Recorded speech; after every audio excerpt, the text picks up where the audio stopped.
Shalom, kami ucapkan selamat pagi, salam damai sejahtera dalam kasih Tuhan Yesus Kristus untuk saudara-saudaraku, jemaat sidang jemaat Gereja Pantekosta Serikat Indonesia Rebot, baik yang ada di Semarang maupun yang ada di Desa Pojok Purwodadi. Biar kiranya sukacita daripada Tuhan senantiasa menyertai dalam kehidupan kita. Mari bersama kita mempersiapkan hati kita untuk sebentar kita akan mulai ibadah kita pada pagi hari ini. Bersama kami ajak untuk menyanyikan satu pujian, bagi Dia, haleluya.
Selamanya bagi Dia segala pujian, hormat serta syukur selama-lamanya.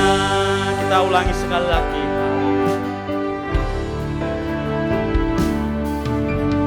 Dia Yesus telah mati bagiku, ya Tuhan selamatkan jiwaku. Bagi Dia pujianku tak dapat ku balas kasih-Nya. Dia angkatku jadi anaknya, beri damai di dalam hidupku. Bagi Dia sembahku, hanya Dia segalanya bagiku. Bagi Dia, haleluya. Bagi Dia segala pujian, hormat serta syukur, kekal selamanya. Bagi Dia segala pujian, hormat serta syukur selama-lamanya. Bagi Dia, haleluya. Bagi Dia segala pujian, hormat serta syukur, kekal selamanya. Bagi Dia segala pujian, hormat serta syukur selama-lamanya. Kami mohon dengan hormat nanti Bapak Benas naikkan puji, naikkan doa. Segala hormat, puji, syukur, serta kemuliaan hanya dipersembahkan bagi Engkau Tuhan. kesempatan yang indah pada pagi hari ini Tuhan, kami boleh datang menghampiri Tuhan, menghampiri tahta kasih karunia Tuhan yang Tuhan senantiasa limpahkan atas kehidupan kami. Hingga saat ini kami boleh ada sebagaimana kami ada, kami boleh datang kepada Engkau, kami boleh menyeru nama Tuhan, bahkan kami boleh memuji dan memuliakan nama Tuhan. Di tengah-tengah keadaan dunia yang semakin hari semakin sukar ini Tuhan, namun Engkau masih memberikan kesempatan kemurahan kepada kami untuk kami boleh berhimpun bersekutu, bahkan di tempat ini juga di tempat rumah masing-masing, bahkan dimanapun sidang jemaatmu berada Tuhan, kami boleh mengucap syukur kepada Engkau, kesempatan yang indah kami boleh beribadah kepada Engkau Tuhan. Itu sebabnya Engkau hadir di tengah-tengah ibadah kami, menaungi kami. Roh Tuhan menaungi kami semuanya yang ada, sehingga kami boleh merasakan Engkau hadir di dalam hati kami masing-masing Tuhan. Kami boleh merasakan jamahan Tuhan atas kehidupan kami masing-masing Tuhan. Terima kasih Tuhan. Kami mau menyerahkan ibadah ini dari permulaan sampai padanya hanya dalam nama Tuhan kami Yesus Kristus. Haleluya. Amin. Amin. Pagi hari ini kita patut bersyukur saudara, kita masih dapat merasakan kasih kemurahan Tuhan sehingga kita boleh dapat mengadakan ibadah walaupun masih secara online, tapi ini tidak mengurangi rasa syukur kita, rasa kita Tuhan ada bersama di tengah kita. Mari kita mau pujikan satu pujian, salib kasar itu yang mengubahkan.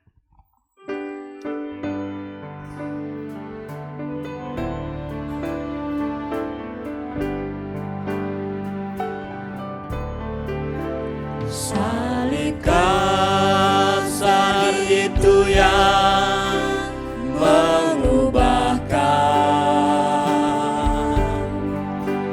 hidup yang telah gagal dan menderita. Ku memuji Tuhan selamanya, karena ku telah diubahkannya. Salib kasar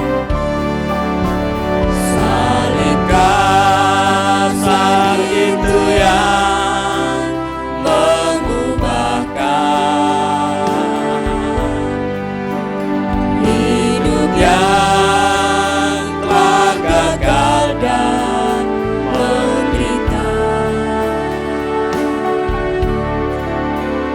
Ku memuji Tuhan selamanya, karena ku telah diubahkannya. Sekali lagi, salib kasar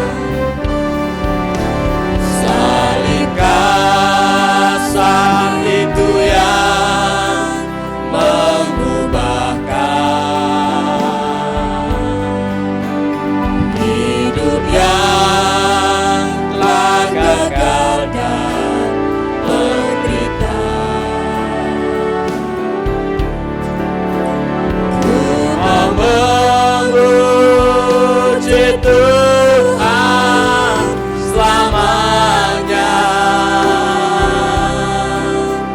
karena ku telah diubahkannya. Puji nama Tuhan saudara. Pujian ini biarlah menjadi berkat bagi kita semua. Oleh karena salib Tuhan, kita ada sebagaimana kita ada sekarang. Tiba saatnya kita akan mendengarkan persembahan pujian dari kelompok Paduan Suara Sion. Seusai persembahan pujian Paduan Suara, waktu dan pelayanan selanjutnya kami serahkan kepada Bapak Gembala. Kita mau pujian-pujian ini sekali lagi.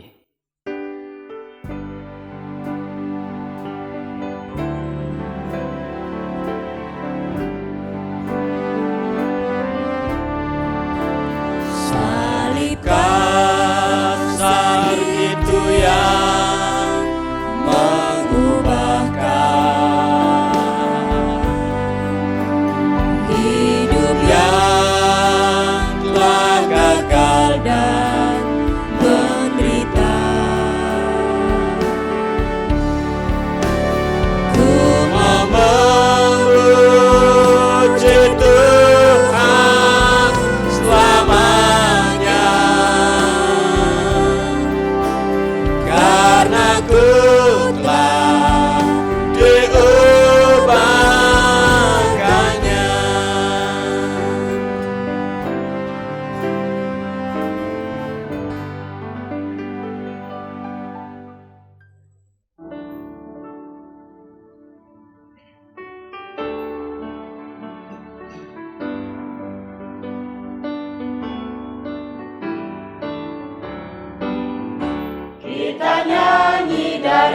cintanya, dari cinta yang takkan pudar, dari harga dan domba Allah, sampai hari mulia datang.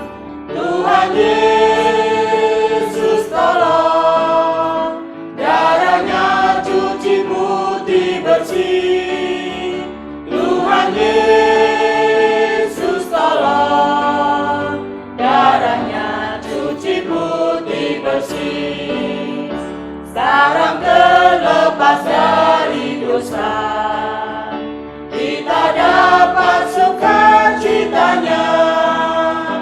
Terlebih kita senang di sana, memuji bagi Dia selamanya. Tuhan Yesus tolong, darahnya cuci putih bersih. Tuhan Yesus tolong, darahnya cuci putih bersih. Dengan panji berkibar-kibar, kita mengejar kesuciannya. Mahkota telah menunggu kita, yang merindu kedatangannya. Tuhan Yesus tolong, darahnya cuci putih bersih. Tuhan Yesus tolong, darahnya cuci putih bersih. Tuhan Yesus tolong, darahnya cuci putih bersih. Tuhan Yesus tolong, darahnya cuci putih bersih. Selamat pagi saudara-saudara yang kekasih, selamat bersekutu di dalam kasih Tuhan kita Yesus Kristus. Kiranya anugerah dan sejahtera Allah turun atas saudara-saudara sekalian. Kita bersyukur pada pagi hari ini kita bisa kembali untuk dapat menikmati hadirat-Nya, dan sebentar kita akan menikmati tubuh dan darah Kristus. Nah, sebelum itu, saudara-saudara, kita akan sama-sama memberi diri kita digarap oleh firman Tuhan agar kita dipersiapkan untuk menerima tubuh dan darah Kristus dengan sesungguhnya dan sebenarnya. Pujian paduan suara telah mengingatkan kita, darah Yesus yang berkuasa menyucikan kita, menolong kita, dan membuat kita layak di hadapan Tuhan. Dan mari sebelum kita membaca dan mendengar firman Tuhan, kita akan sama-sama mohon kemurahan Tuhan.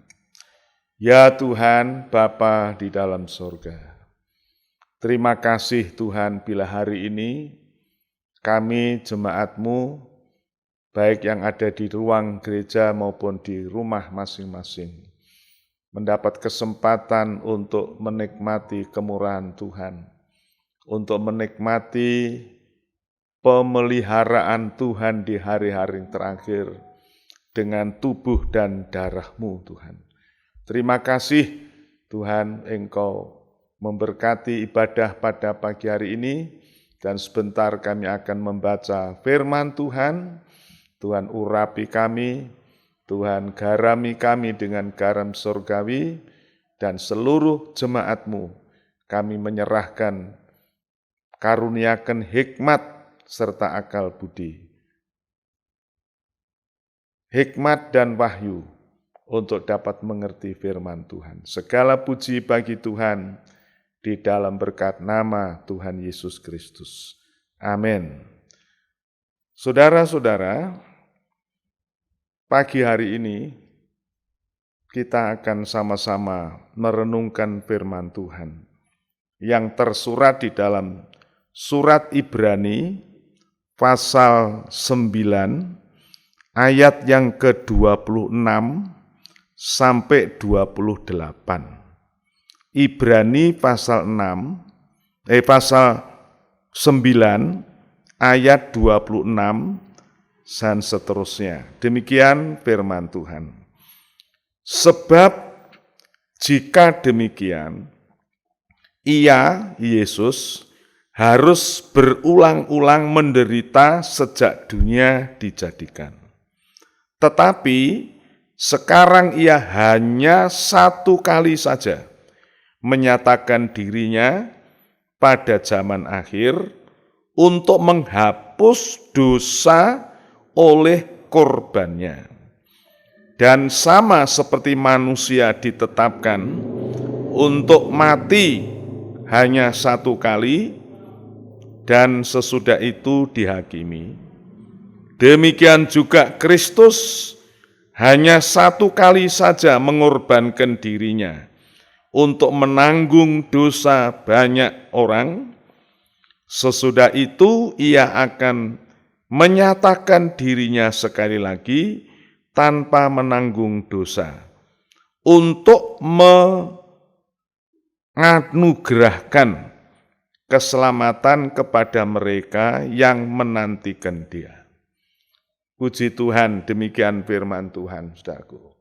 Pagi hari ini, firman Tuhan di dalam Ibrani pasal 9, ayat 26-28, saya akan menggarisbawahi untuk memudahkan kita memahami firman Tuhan pada pagi hari ini.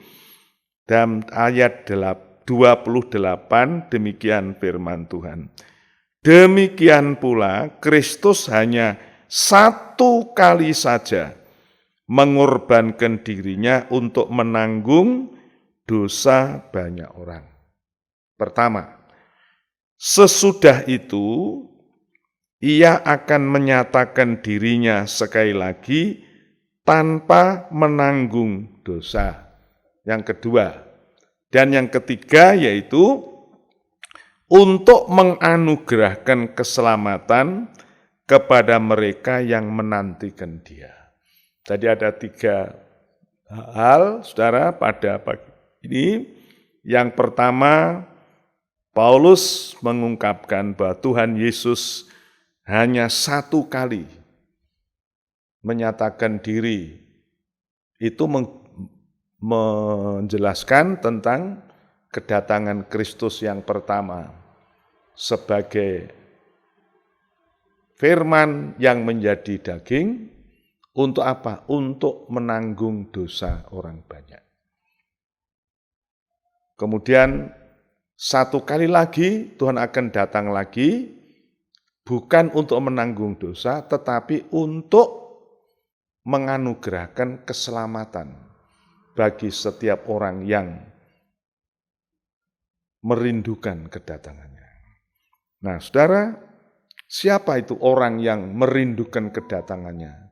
Nah, saya akan membacakan, saudara-saudara, yaitu Tuhan datang pertama kali, satu kali saja mengorbankan dirinya untuk menanggung dosa orang banyak. Nah, itu dijelaskan dalam ayat 26 tadi. Ayat 26 mengatakan bahwa Dia satu kali saja mempersembahkan korban, ya, untuk menjadi korban sekali saja untuk menghapuskan dosa oleh korbannya. Jadi Tuhan mengorbankan dirinya itu untuk menghapuskan dosa. Dosanya siapa? Segenap manusia sebetulnya. Tetapi Tuhan memberikan batasan, orang yang percaya kepada korban itu dosanya dihapuskan. Dan itulah yang dimaksud Paulus tadi, Tuhan akan menganugerahkan keselamatan kepada orang yang menantikan kedatangannya. Nah, orang yang menantikan kedatangan Tuhan itu, saudaraku, tidak semua orang menantikan. Saudaraku. Kan ada orang-orang yang tidak percaya Yesus kembali, ada orang-orang yang hidupnya tidak dipersiapkan. Jadi mereka itu tidak menantikan kedatangan Tuhan. Nah, yang menantikan kedatangan Tuhan orang-orang yang percaya bahwa Yesus akan datang kembali. Dan siapa itu mereka? Yaitu yang dosanya sudah diampuni. Dan ini penting untuk kita menyadari, saudaraku, karena di dalam ayat yang ke-27 dikatakan, manusia itu ditentukan satu kali mati, dan setelah itu dihakimi. Nah, ini kata dihakimi ini yang membuat manusia itu sebetulnya takut mati. Ya. Karena apa? Merasa dosanya belum diampuni. Ya. Dalam Ibrani pasal 1 dikatakan, orang itu karena takut mati ini mereka diperbudak oleh rasa takut, karena takut kematian. Tetapi Tuhan Yesus sudah datang ke dalam dunia ini, tadi dalam ayat 20 mengatakan bahwa ia sekali saja mengorbankan dirinya untuk menghapus dosa. Jadi kalau kita baca dalam Yohanes 1, Yohanes 2, itu Tuhan menghapus dosa itu untuk semua orang, untuk seisi dunia. Yohanes Pembaptis berkata, lihat itu anak domba Allah yang mengangkut dan menghapus dosa isi dunia. Jadi sebetulnya segenap dunia ini sudah ditebus. Hanya memang dalam Yohanes pasal 1, ia datang kepada miliknya ditolak. Tetapi Yohanes berkata, siapa yang menerima dia, kepadanya diberi hak menjadi anak-anak Allah. Yohanes 3 ayat 16, karena demikian Allah mengasihi dunia ini, sehingga dikaruniakan anaknya yang tunggal.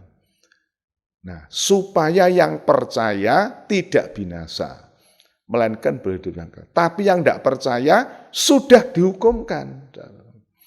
Jadi kalau kita membaca firman Tuhan itu, segenap dunia ini sudah di bawah hukuman Allah karena dosa.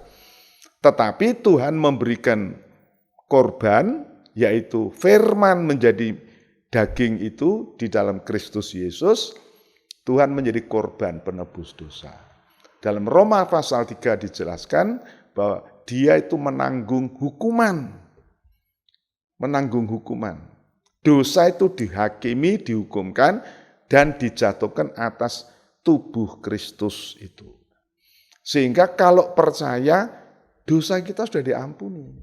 Ini firman Tuhan katakan begitu. Itu dalam surat Ibrani ini kan pernah saya sampaikan saudara bahwa surat Ibrani ini intinya menampilkan Tuhan Yesus Kristus sebagai imam besar sekaligus sebagai korban pendamaian. Yaitu tubuhnya itu sebagai korban pendamaian. Dengan darahnya sendiri dia mengadakan gerafirat. Oh puji Tuhan, dan kita bersyukur. Kita yang dikatakan menantikan kedatangan Tuhan, yaitu siapa? Kita harus bisa meyakinkan diri bahwa kita itu sudah diampuni. Dosa kita sudah diampuni. Dan kita tidak menanggung hukuman. Sehingga digenapi yang tersurat di dalam surat Tesalonika, Tuhan memanggil kita, memilih kita, menetapkan kita bukan untuk kena murka, tetapi untuk diselamatkan. Diselamatkan dari murka Allah itu. Saudara, kedatangan Tuhan, kita yakin tidak akan lama lagi. Tanda-tanda sudah mulai. Apakah kita sungguh-sungguh rindu menantikan kedatangan Tuhan? Maka saya ingin memberikan pertanyaan saudara. Pastikan saudara punya dosa sudah diselesaikan. Dengan cara kita beriman kepada Yesus. Karena Yesus menumpahkan darahnya untuk menghapus dosa kita. Puji Tuhan.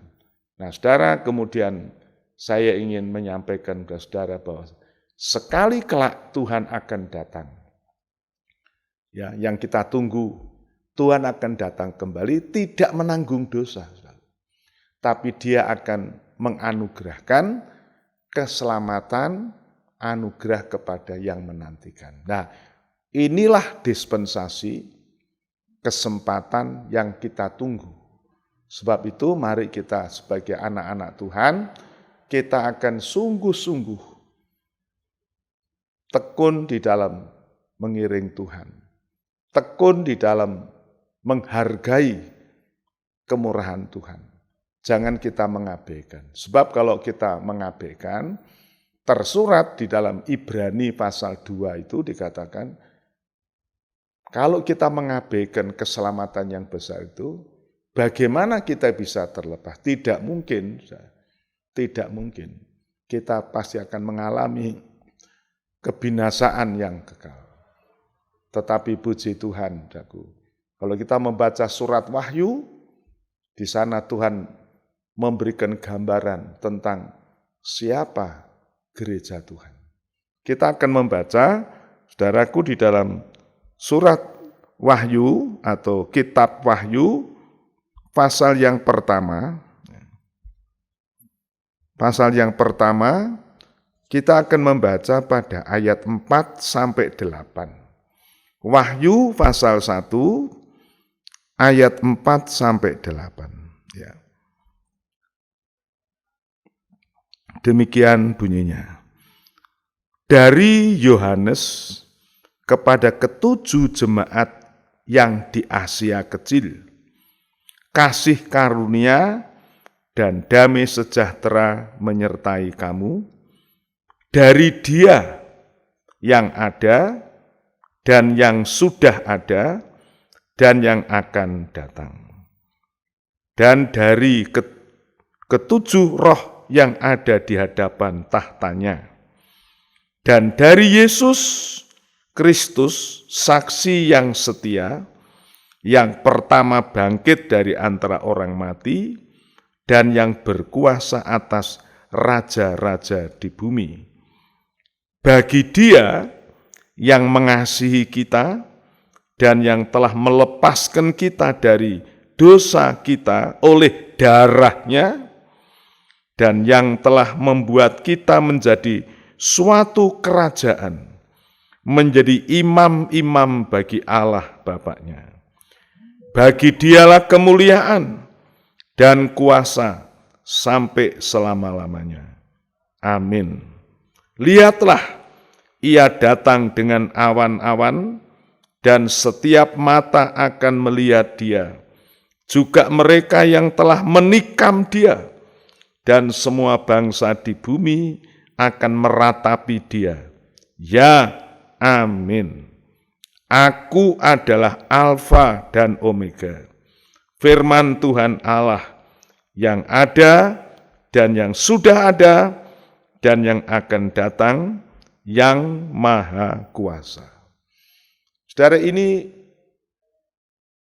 salam dari Yohanes yang waktu itu berada di Pulau Patmos. Dia bersaksi bahwa Tuhan Yesus telah mengutus dia untuk menyampaikan tulisan atau pesan kepada 7 jemaat di Asia Kecil. Efesus, Smyrna, Pergamus, Tiatira, Sardis, Philadelphia, dan Laodikia. 7 jemaat di dalam kitab Wahyu pasal 23 itu, saudara-saudara, itu merupakan representasi dari gereja-gereja Tuhan. Baik dari sudut sejarah, gereja mula-mula, sampai gereja pada akhir zaman. Tetapi juga sebagai representasi keadaan gereja pada umumnya. Di dalam surat Wahyu ini pasal 2 dan 3 ada 7 gereja. Itu tidak ada satu yang tidak ditegur Tuhan. Semua ditegur. Semua dikoreksi karena Tuhan berkata, Ia itu adalah imam besar yang berjalan di antara kaki Dian dan mengamat-ngamati. Mengamat-ngamati, melihat. Dan dalam setiap surat itu Tuhan berkata, Aku tahu segala pekerjaanmu.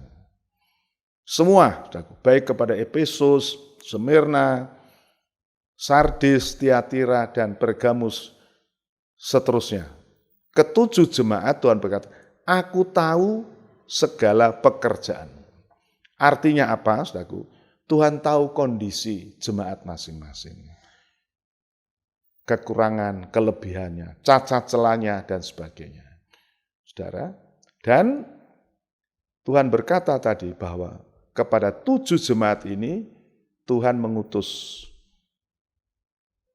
Yohanes untuk menyampaikan surat baik berupa teguran, berupa nasihat, dan juga peringatan-peringatan. Nah, saudara, tetapi Tuhan yang melihat perbuatan kita, kekurangan kita, cacat celah kita, didahului dengan pernyataan bahwa bagi Dia yang mengasihi kita, yang telah menebus kita dengan darahnya, menghapus dosa kita. Sehingga pendahuluan ini merupakan suatu gambaran. Gereja tidak perlu kecewa, tidak perlu frustrasi, tidak perlu patah semangat karena dikoreksi Tuhan.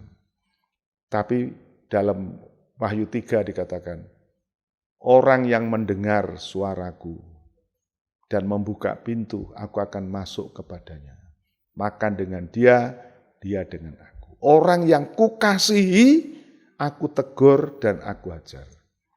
Saudara, jadi kalau kita ditegur Tuhan, kita dinyatakan kekeliruan, itu tandanya Tuhan mengasihi kita. Dan Dia memberikan way out, jalan keluar, solusi, yaitu darahnya, saudara. Darahnya itu menghapuskan dosa kita. Seperti yang tersurat di dalam 1 Yohanes pasal 2 ayat 1. Ini kusuratkan supaya kamu tuh jangan berbuat dosa. Ini prinsip. Tetapi kalau kamu berbuat dosa, kita mempunyai seorang pengantara, juru syafaat, yang telah mengadakan pendamaian bagi kita, bahkan seisi dunia. Ini pernyataan Tuhan. Sebab itu, saudara-saudara, tadi di awal dalam Nats kita baca di dalam Ibrani pasal yang ke-9 ayat 28, saya katakan, siapa kita yang menantikan Dia? Kita harus mempunyai suatu keyakinan, kepastian bahwa kita adalah orang-orang yang telah mengalami pengampunan dosa. Dan itu Tuhan sediakan dengan darahnya yang kudus. Sebabnya, saudara-saudara, kalau Tuhan menegur tiap-tiap jemaat Tuhan di Asia Kecil itu, masing-masing tidak sama, tapi masing-masing punya kelemahan. Misalnya, Efesus itu rajin, giat di dalam pelayan, tetapi meninggalkan kasih yang mula-mula. Ya, artinya pelayan itu rutinitas yang begitu, tetapi Tuhan mau kita kembali ke kasih mula-mula. Jemaat Smyrna, ya, mungkin seringkali berkeluh kesah karena katanya miskin, mengalami aniaya. Nah, Tuhan nasihatkan, kamu setia, jangan takut aniaya, setia sampai mati. Saudara, jemaat di Pergamus ya makin merosot, mengizinkan pengajaran Biliam tentang keuangan dan sebagainya. Jemaat Tiatira paling gelap, dan itu dalam segi sejarah menunjuk gereja pada zaman kegelapan, abad ke-4 sampai abad ke-14. Gereja Tuhan dalam kegelapan, penyembahan berhala, merajalela, dan seterusnya. Tetapi jemaat Sardis, saudaraku, itu melihat kepada gereja pada zaman reformasi. Ada perbaikan-perbaikan, dipandegani oleh Martin Luther, John Calvin, dan John Knox, dan sebagainya. Saudara. Mulai mengenal kitab suci. Sudah mulai hidup, tetapi Tuhan belum sempurna. Nah, jemaat Philadelphia itu menggambarkan jemaat yang dikatakan mungkin saudaraku paling tidak ada koreksi. Tetapi diingatkan, pegang yang ada padamu. Jangan sampai mahkota diambil daripada engkau. Kenapa? Jemaat Philadelphia, jemaat yang menurut firman Tuhan. Sekalipun mereka lemah, sekalipun mereka tidak ada kekuatan, tetapi taat firman. Saudara, itu menggambarkan gereja yang kembali kepada zaman mula-mula, yaitu penuh dengan Roh Kudus. Kalau kita memperhatikan sejarah gereja, John Finney pada tahun 1900 merupakan awal dari gerakan gereja Pantekosta. Tetapi sudah kemudian gereja modern, termasuk gereja-gereja kita aliran Pantekosta, mengalami kemerosotan. Digambarkan seperti jemaat Laodikia.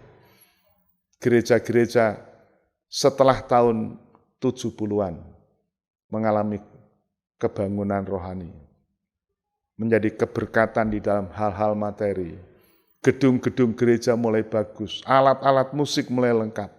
Tetapi, saudara, dalam koreksi Tuhan di dalam jemaat Laodikia itu, mereka merasa kaya, mereka tidak kekurangan.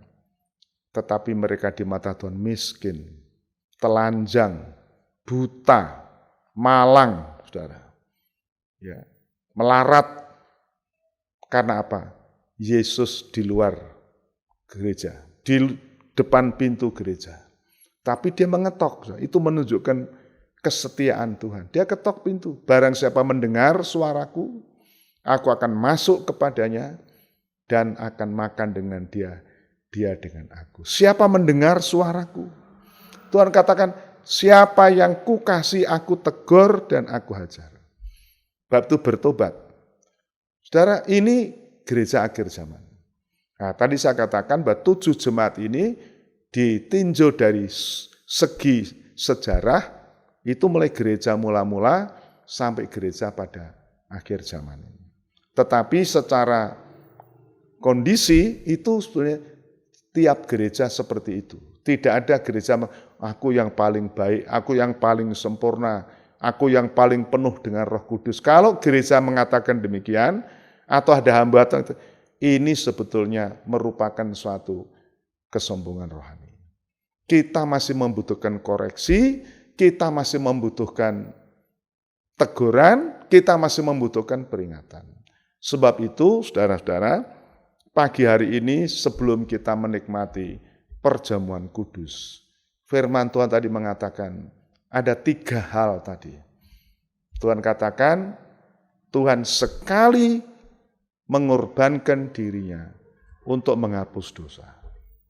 Tetapi 1 kali Tuhan akan datang lagi, tidak menanggung dosa, tapi untuk mengadakan penghakiman bagi orang-orang yang tidak percaya, tetapi menganugerahkan keselamatan, menganugerahkan mahkota kebenaran. Kepada siapa? Kepada orang yang menantikan dia. Nah, orang yang menantikan dia itu siapa? Orang yang sudah diselesaikan dosa dan kesalahannya. Tadi dikatakan yang sudah diampuni dosanya. Nah, itu yang ditulis di dalam Wahyu pasal 1 tadi. Dia itu yang menyatakan dirinya yang ada, yang sudah ada, yang akan ada. Alfa Omega. Dan dia itu yang telah menyerahkan dirinya, menebus kita dari antara bangsa manusia, dari suku, bahasa, kaum, dan bangsa. Kita dipilih menjadi imam-imam rajani. Oleh darahnya dikatakan. Oleh darahnya. Saya pernah menyampaikan, saudara, imam-imam itu tidak bisa langsung menjadi imam. Imam itu harus melalui proses tahbisan. Dan tahbisan yang pertama adalah menggunakan korban lembu jantan muda sebagai penghapus dosa. Dan siapapun Harun dan anak-anaknya yang akan imam itu, termasuk kita orang, harus meletakkan tangan di atas kepala korban itu. Ini artinya ada. Kita merepresentasikan kesalahan kita, dosa kita di atas lembu jantan itu. Dan waktu dia disembelih, dikorbankan. Dia itu disembelih, dikorbankan atas nama kita. Itu sebabnya maka dikatakan dia mempersembahkan korban satu kali untuk menanggung dosa banyak orang. Sehingga oleh darah itu, saudara, kita layak menjadi imam-imam. Nah itu Keluaran 29 berkata begitu. Setelah kita menggunakan korban lembu jantan muda, maka kita menyerahkan diri seperti domba jantan yang dibakar seluruhnya. Seorang hamba Tuhan itu seperti domba jantannya dikorban, terbakar semua. Dari kepala sampai ujung kaki. Tidak ada satu bagian yang tidak terbakar. Penyerahan penuh. Saudara. Dan inilah yang dimaksudkan tadi. Mereka inilah yang merindukan kedatangan Tuhan. Saudara-saudara, puji Tuhan. Maka pada pagi hari ini, mari kita menggunakan korban Kristus. Saya selalu mengingatkan, Rasul Paulus katakan dalam 1 Korintus pasal yang ke-11 dikatakan, seberapa banyak kali kamu makan roti dan minum, kau memberitakan kematian Tuhan sampai Ia datang. Ini kan berarti, saudaraku, korban Kristus itu diaktualisasikan, selalu dihidupkan untuk mengingatkan kita bahwa dosa kita mendapatkan pengampunan. Saudara, surat 1 Yohanes 2 ayat 1. Aku tuliskan ini supaya kamu jangan berbuat dosa. Anak Tuhan, gereja Tuhan seharusnya. Tetapi kita ini manusia lemah. Masih bisa jatuh tergelincir. Itu sebabnya maka Yohanes berkata, kalau berbuat dosa, kita mempunyai pengantara, juru syafaat yang adil, yaitu Yesus Kristus, yang telah mengadakan pendamaian untuk seisi dunia untuk kita. Artinya apa? Kita diberi kesempatan untuk membaharui tahbisan kita, membaharui grafirat kita. Sebab itu, mari kita dengan kerendahan hati, kita mengambil bagian di dalam perjamuan kudus pada hari ini. Saya ingatkan saudara-saudara, mari kita anak-anak Tuhan, menggunakan ini dengan merenungkan kasih Tuhan. Betapa besar kasih-Nya, sehingga Dia menumpahkan darah-Nya yang kudus. Supaya kuasa dosa itu ditutup, bahkan dimatikan, tidak bersuara lagi. Seperti yang tersurat di dalam Ibrani pasal yang ke-8-9, dikatakan, Tuhan menaruh belas kasihan kepada pelanggaran-pelanggaran kita. Dan Ia tidak mengingat-ingat dosa kita. Itu perjanjian baru. Dan waktu kita mengangkat cawan itu, Paulus berkata, bukankah cawan pengucapan syukur yang atas kita tuliskan persekutuan dengan darah Kristus? Dikatakan, inilah perjanjian baru yang dimeteraikan oleh darah. Sebab itu luar biasa, saudara. Biar kita anak-anak Tuhan senantiasa menggunakan perjamuan bukan sekedar ritual, bukan sekedar sakramen, tetapi kita gunakan sebagai kesempatan kita untuk mengalami pembaharuan dan pembaharuan. Dibaharui terus-menerus sampai kita menjadi serupa dengan Dia. Saudara, mari kita siapkan diri untuk menikmati perjamuan kudus ini dan kita akan menyanyikan bersama-sama. Saya akan menyanyi, saudara di tempat masing-masing mengikuti, menyanyikan pujian ini. Kasih-Nya dibuktikan. oleh penumpahan darahnya yang suci. Puji Tuhan.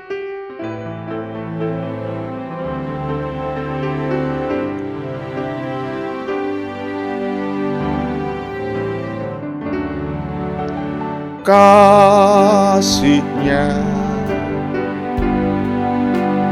telah dibuktikan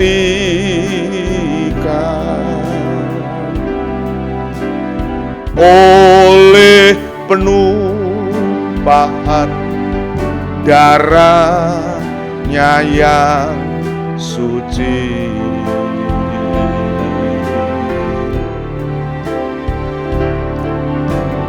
Dosaku telah dimatikan,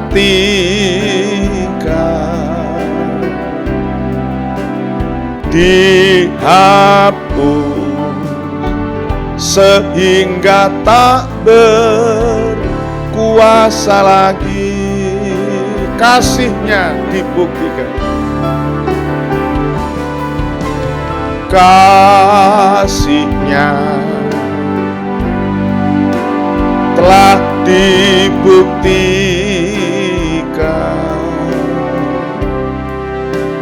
oleh penumpahan darah-Nya yang suci.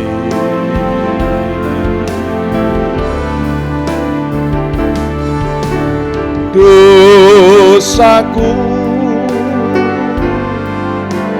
telah dimatikan,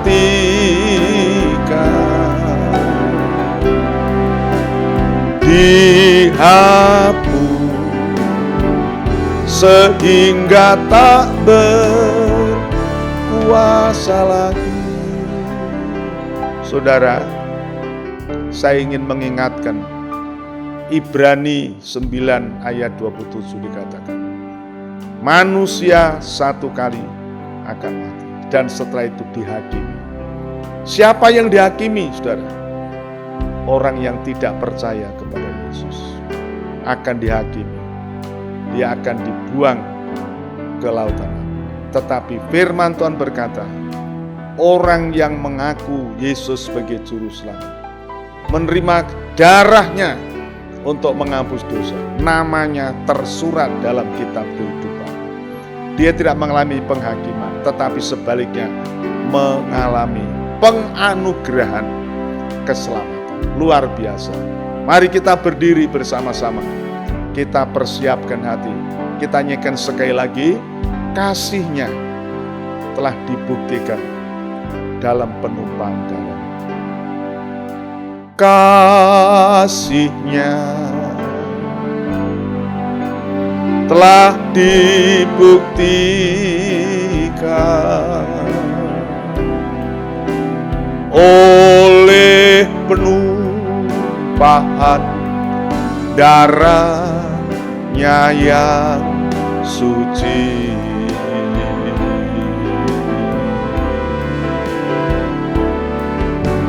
Dosaku telah dibuktikan,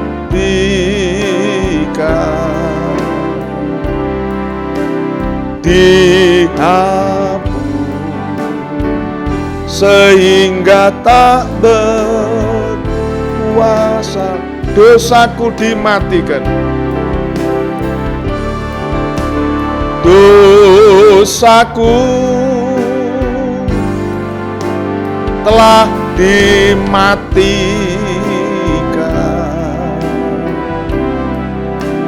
dihapus sehingga tak berkuasa lagi. Mari kita berdoa.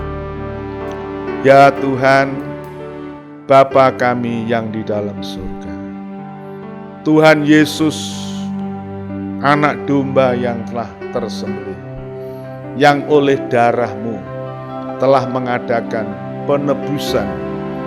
Oleh darah-Mu Engkau mengadakan gerafiran, dan Engkau membuat kami menjadi imam-imam raja, imam-imam kudus, untuk melayani Engkau di hadapan hadirat. Kami bersyukur Tuhan karena kemurahan Tuhan, karena kasih-Mu yang telah Engkau nyatakan, Engkau buktikan dengan penumpahan darah.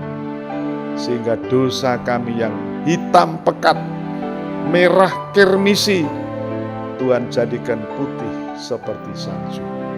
Oh Tuhan, terima kasih. Sebab itu pada pagi hari ini kami mau bersyukur untuk korban Tuhan, untuk darah-Mu yang tertumpah. Dan sebentar Tuhan kami akan memanfaatkan tubuh dan darah-Mu yang dimanifestasikan di dalam perjamuan kudus siang hari ini.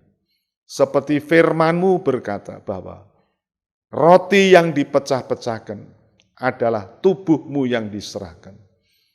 Cawan yang diberkati adalah perjanjian baru yang dimeteraikan oleh darah-Mu.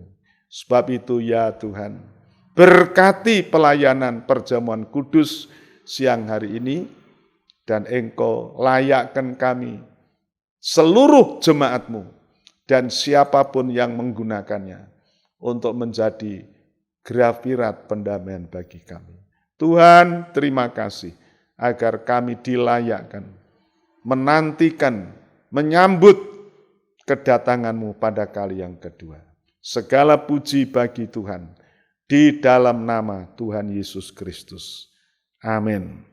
Saudara, kita akan melakukan pujian ini, musik, sementara kita dipersiapkan untuk perjamuan.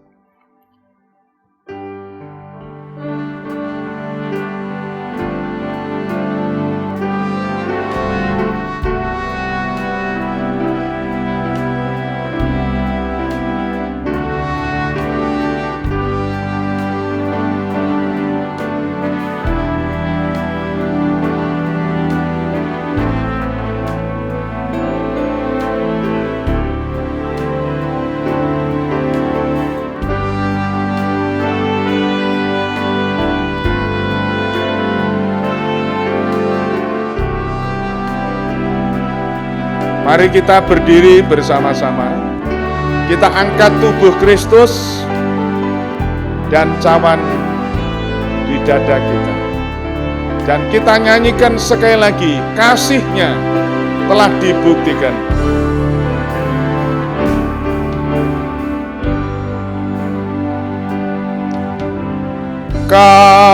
Kasih-Nya telah dibuktikan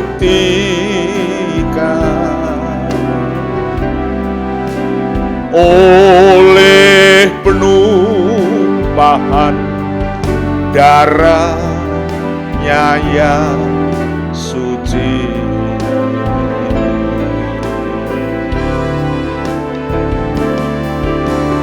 Dosaku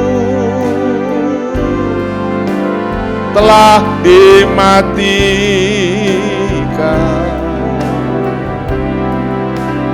dihapus sehingga tak berkuasa lagi.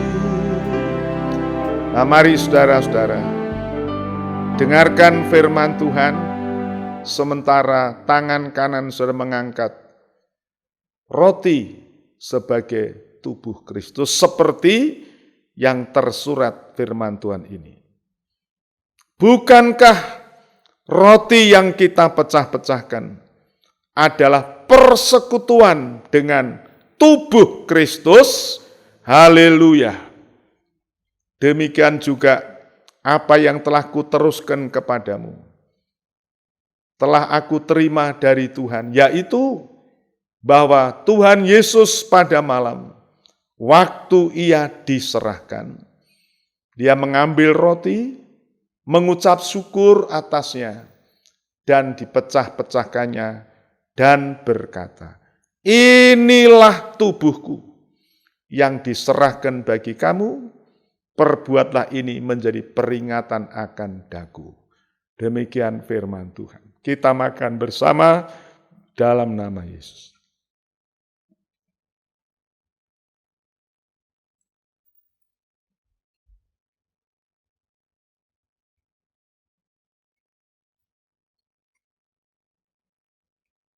Kita angkat cawan.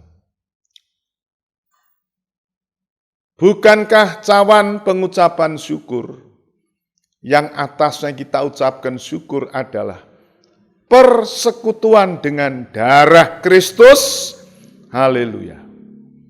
Demikian juga ia mengambil cawan sesudah makan, lalu berkata, cawan ini adalah perjanjian baru yang dimeteraikan oleh darahku. Perbuatlah ini setiap kali kamu meminumnya, menjadi peringatan akan daku. Karena setiap kali kau makan roti ini dan minum dari cawan ini, kau memberitakan kematian Tuhan sampai ia datang. Puji Tuhan, kita minum bersama dalam nama Tuhan Yesus.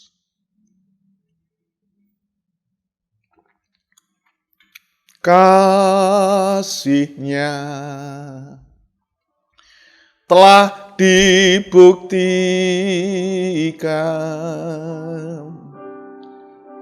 oleh penumpahan darah-Nya yang suci.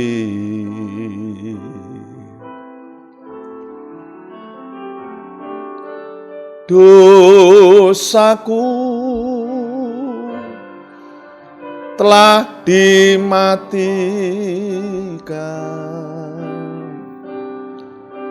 dihapus sehingga tak berkuasa lagi. Ya Tuhan, inilah persembahan pujian kami. Kami bersyukur untuk hari ini kami dapat menikmati persekutuan di dalam tubuh dan darah-Mu. Kehidupan kami yang banyak kali mengalami kegagalan di dalam mengiring Tuhan, terutama hidup mentaati firman-Mu. Tapi Engkau memberi kami kesempatan menggunakan tubuh dan darah-Mu Tuhan, untuk kami menikmati grafirat pendamaian dan pembaruan. Sebab itu Tuhan, kami bersyukur untuk pengampunan yang Tuhan sediakan, pembaharuan yang Tuhan sediakan. Dan kami bersyukur Tuhan, pada korban-Mu seperti yang tersurat. Engkau menanggung dosa di atas tubuh-Mu di kayu salib. Dan oleh bilur-bilur-Mu kami sembuh. Bab itu kami mengingat saudara-saudara kami yang dalam keadaan sakit, baik di rumah sakit maupun di rumah. Tuhan, Engkau menjamah mereka. Kiranya firman-Mu digenapi dalam Matius 8 ayat 17. Bahwa Engkau yang telah menanggung kelemahan kami, memikul sakit penyakit kami. Dan karenanya oleh bilur-bilur-Mu kami disembuhkan. Tuhan, terima kasih. Dan Engkau memberikan kami peneguhan kekuatan. Kami juga mau bersyukur Tuhan, karena anugerah-Mu. Mulai bulan ini, pemerintah kami telah memberikan kesempatan rumah-rumah ibadah dibuka kembali. Sehingga kami jemaat-Mu, kami gereja-Mu, diberi kesempatan untuk kembali beribadah. Sekalipun masih dalam batas-batas protokol kesehatan. Kami harus memperhatikan disiplin kesehatan. Sebab itu ya Tuhan, kami mengucap syukur. Engkau adalah Alfa dan Omega. Engkau saksi yang benar dan setia. Engkaulah yang memegang kunci Daud. Dan Engkau yang telah membuka dan tidak seorang dapat menutup. Jadi Tuhan, kami bersyukur bila pada bulan ini Tuhan telah membuka pintu kembali bagi jemaat Tuhan. Tuhan, kiranya Engkau yang telah membuka, tidak ada orang bisa menutup. Sebab itu kembalikan kami. Kami bersyukur Tuhan mendengar doa kami beberapa waktu yang lampau. Kami rindu untuk menikmati ibadah kembali. Sebab itu Tuhan, buka jalan untuk gereja-gereja yang masih di dalam areal zona merah. Tuhan berkati supaya dapat segera masuk pada zona kuning, bahkan zona hijau. Untuk gereja kami di Semarang, kami mohon kemurahan Tuhan. Terima kasih Tuhan, berkati pemerintah kami, kebijakan-kebijakan yang diambil. Tuhan, Engkau yang akan memberkati. Terima kasih Tuhan, nama Tuhan dipermuliakan. Dalam nama Tuhan Yesus, kami mohon doa kami. Haleluya. Amin. Puji Tuhan, saudara-saudara. Ya, sementara saudara mengumpulkan cawan di tempat masing-masing, kami akan umumkan, saudara-saudaraku, seperti yang saya sebut di dalam doa tadi, bahwa mulai bulan Juni ini, pemerintah sudah memberi kelonggaran kepada umat beragama, dan khususnya bagi kita anak-anak Tuhan, sudah diperbolehkan untuk beribadah kembali. Tapi, saudara, masih ada ketentuan-ketentuan, yaitu kita harus mengikuti protokol kesehatan. Antara lain, kita tetap pakai masker, walaupun di ruang ibadah, tetap pakai masker. Kemudian duduk berjauhan atau tidak berdempetan, dan sebelum itu harus cuci tangan, periksa termogan untuk kita mengetahui kadar tekanan temperatur kita, cuci tangan pakai sabun atau pakai sanitizer. Dan seterusnya, sudah selanjutnya pemerintah mengharapkan saudara-saudara yang mengalami atau kurang sehat, flu, pilek, batuk, dihimbau untuk tidak datang di ibadah. Karena apa? Dikhawatirkan dapat menjadi biang penularan. Jadi mohon maaf dan mohon pengertian saudara. Saudara tidak ditolak, tetapi demi untuk kepentingan kita bersama, kesehatan atau keselamatan bersama, dimohon saudara yang merasa tidak sehat, ada gejala-gejala pilek, batuk, apalagi sesak napas, diimbau untuk tidak datang. Demikian juga saudara-saudara yang usia lanjut, ya, kita memberikan kemurahan, kesempatan buat mereka untuk dapat mendengar. Kami berusaha, kalaupun nanti kita ibadah sudah kita mulai, akan tetap memakai live streaming atau online, sehingga saudara yang tidak bisa datang tetap dapat mengikuti ibadah ini seperti sekarang ini. Terima kasih. Berdoa saudara-saudara supaya Tuhan memberkati negeri kita Indonesia, kota kami Semarang dan kota kita masing-masing, kita dapat kembali sebagaimana semula. Tuhan memberkati saudara, dan selama beberapa hari terakhir ini, kami Jemaat Semarang masih melaksanakan ibadah online. Jadi saudara, saya harap masih dapat setia mengikuti untuk pelayanan ini. Puji Tuhan, demikian informasi yang kami sampaikan. Kalau nanti sudah dimulai, kami akan informasikan lagi secara resmi lewat pengumuman-pengumuman yang akan datang. Mari kita akan mengakhiri doa kita, ibadah kita berdiri bersama-sama, kita menyanyi, terima kasih, oh Tuhanku. Terima kasih, oh Tuhanku. Terima kasih buat cintamu. Terima kasih buat cintamu. Rahmat heran kaya bagiku. Terima kasih. Makasih, oh Tuhanku, buat keselamatan jiwaku. Terima kasih buat cintamu, rahmat heran kaya bagiku. Tuhan, terima kasih untuk kemurahan-Mu telah menyertai, memimpin ibadah ini dari awal hingga akhir. Segala puji, hormat, kemuliaan kami atur persembahkan kepada Engkau. Engkaulah imam besar agung kami, yang layak menerima puji-pujian, ucapan syukur, hormat dan kuasa, kekayaan, hikmat dan kekuatan.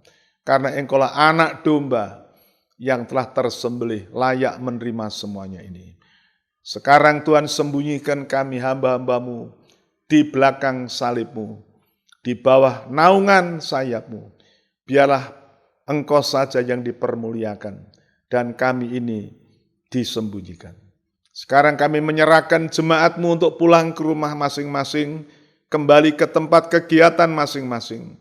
Kiranya anugerah, damai sejahtera, kasih sayang Tuhan Yesus menyertai saudara sekalian. Diberkatilah Engkau di dalam segala pekerjaan dan usaha mereka. Dalam nama Tuhan Yesus Kristus. Haleluya. Amin. Selamat siang, Tuhan memberkati saudara.